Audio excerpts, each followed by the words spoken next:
Hello everyone, welcome to YouTube channel Akash sir.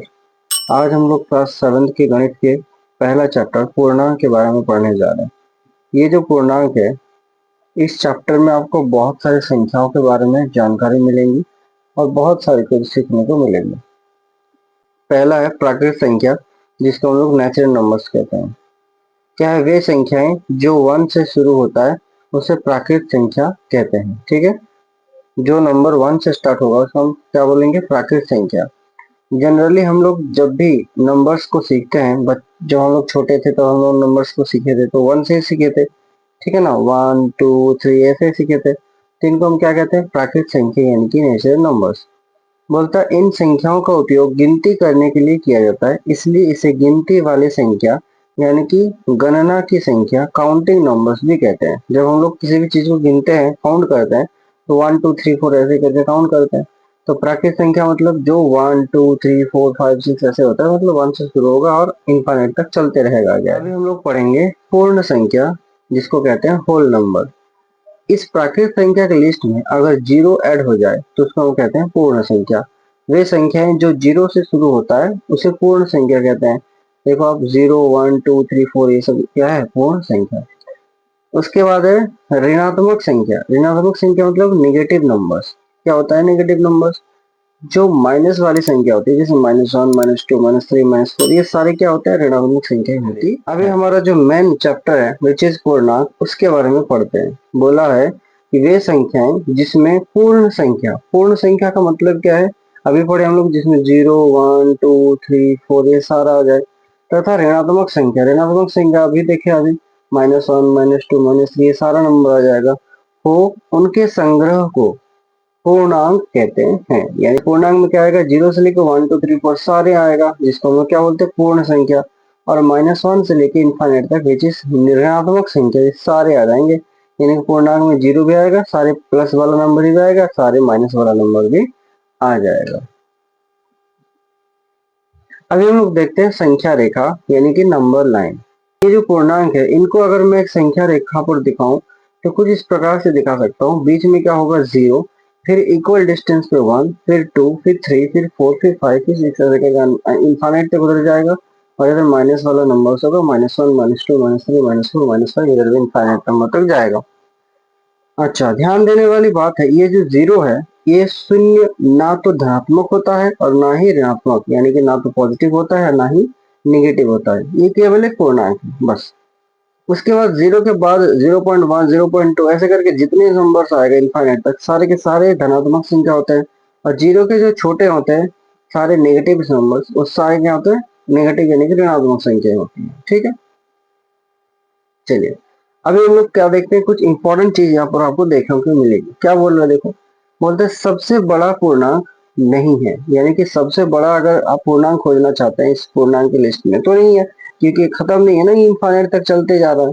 बोलता है सबसे छोटा पूर्णांक भी नहीं है। अगर आप सबसे छोटा पूर्णांक खोज रहे हैं तो भी पॉसिबल नहीं है, क्योंकि छोटा पूर्णांक भी आगे बढ़ते जा रहा है।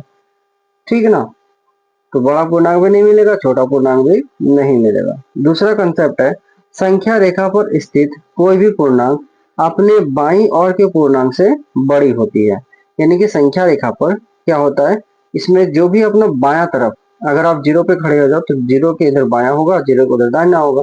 तो यहाँ पर क्या बोला? संख्या रेखा पर स्थित कोई भी पूर्णांक, मतलब इस संख्या रेखा पर स्थित कोई भी पूर्णांक अगर हो, अपने बाईं ओर, अपना जो बाएं तरफ संख्याएं हैं, उनसे क्या होगा? बड़ी होगी दाहिनी तरफ की संख्याएं। कहने का मतलब है, यानी कि ये जो 1 होगा वो -1 से बड़ा होगा, 2 -2 से बड़ा होगा, -1 से भी बड़ा होगा, -3 से भी बड़ा होगा, यानी कि सारे नंबर से बड़ा होगा।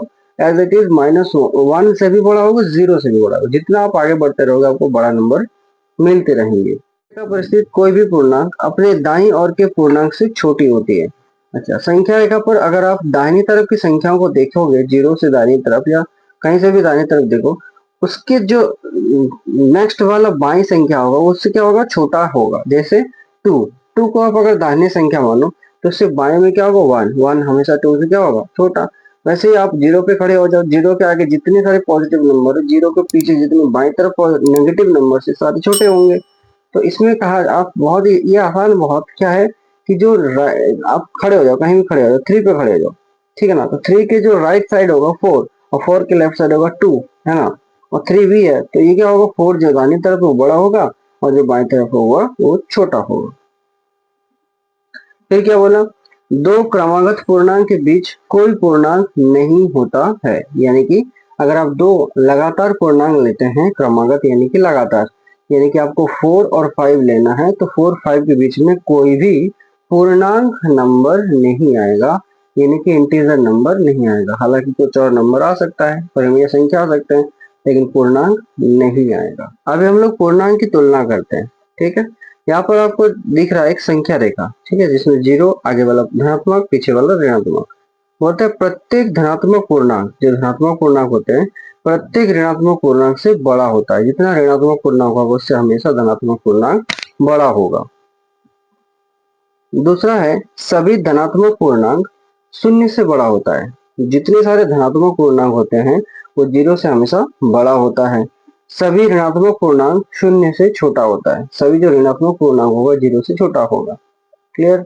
इन सारे पॉइंट्स को आप अपनी कॉपी में लिखोगे और इसको बहुत ध्यान से समझते हुए पढ़ोगे। नेक्स्ट है संख्या रेखा पर कोई संख्या 0 से दाईं और जितनी अधिक दूरी पर होगी उतनी ही बड़ी होगी। यानी कि 0 से अगर आप जितना अधिक ज्यादा जाएंगे, आप जितना दूरी तक जाएंगे आपको बड़ी संख्याएं मिलती रहेंगी।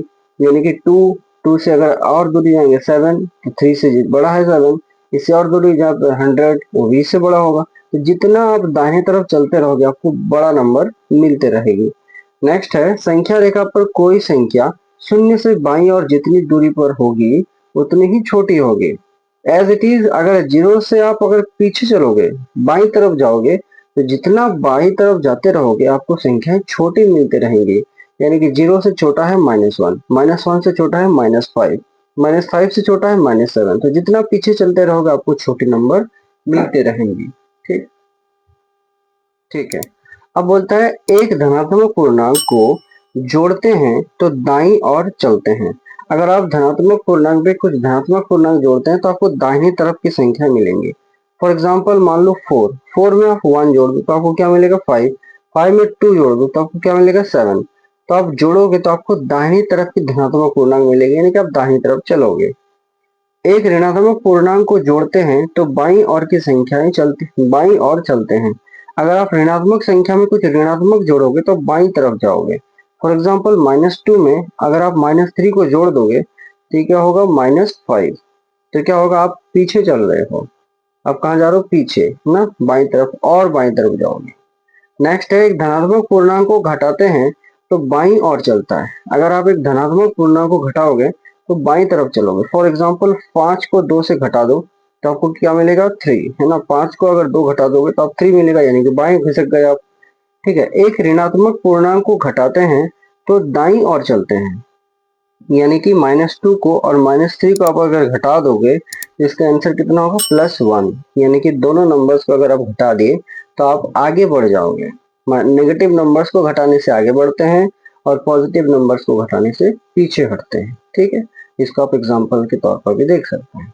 आई होप यहाँ तक आपको समझ में आया होगा। धन्यवाद।